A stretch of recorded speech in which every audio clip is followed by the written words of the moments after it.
यह कहानी भयानक जंगल का रहस्य है जिसमें चार दोस्त आरव, प्रिया, राहुल, मीरा एक लंबी सड़क यात्रा पर निकले थे। सूरज ढल रहा था। वे अपनी मंजिल तक पहुंचने की जल्दी में थे। राहुल ने नक्शे पर एक छोटा रास्ता देखा जो घने जंगल से होकर गुजरता था। इससे हमारा बहुत समय बचेगा, उसने उत्साहित होकर कहा। प्रिया थोड़ी झिझकी। मैंने सुना है कि उस जंगल के बारे में अजीब कहानियां हैं, उसने कहा।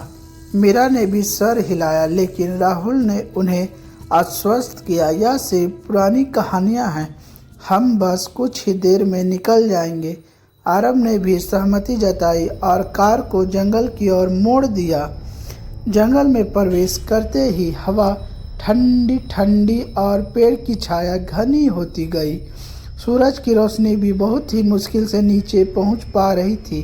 अचानक कार का इंजन से एक आवाज़ आई और वह रुक गई। आरव ने स्टार्ट करने की कोशिश की, लेकिन कोई फायदा नहीं हुआ। क्या हुआ? प्रिया ने घबरा कर पूछा। राहुल अपना फ़ोन निकाला, लेकिन कोई नेटवर्क नहीं था। मीरा ने कहा, मुझे कुछ सुनाई दे रहा है, फुसफुसाहट जैसी आवाज़ें। सबने ध्यान से सुना और सचमुच हवा में हल्की अस्पष्ट फुसफुसाहटें तैर रही थी। आरव ने टॉर्च उठाई।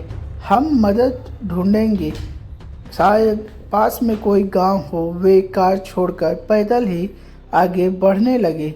रास्ता और भी संकरा होता गया और पेड़ आपस में इतने गुथे हुए थे कि मानो आसमान भी मुश्किल से दिख रहा था। अचानक राहुल को लगा जैसे किसी ने उसका हाथ पकड़ा हो।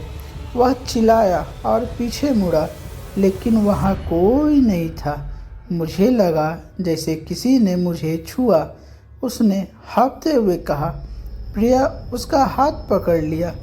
चलो जल्दी चलो। मीरा अचानक रुक गई। वह देखो, उसने एक पुराने मुरझाए हुए पेड़ की ओर इशारा किया। पेड़ पर अजीबोगरीब निशान खुदे हुए थे जो किसी प्राचीन भाषा का प्रतीक लग रहा था। जैसे ही उन्होंने उस निशान चमकने लगा और हवा में एक तीखी गंध फैल गई। एक ठंडी सी झोंका आया और पेड़ के बीच से काली छाया गुजरी। वह छाया एक पल के लिए इंसान की आकृति में ढली और फिर गायब हो गई। आरव ने अपनी टॉर्च उस दिशा में घुमाई, लेकिन वहाँ कुछ नहीं था। यह क्या था? उसने फुसफुसाते हुए पूछा। वे भागने लगे, लेकिन जंगल खत्म होने का नाम ही नहीं ले रहा था। हर मोड़ पर उन्हें लगता था कि वे एक ही जगह वापस आ गए हैं।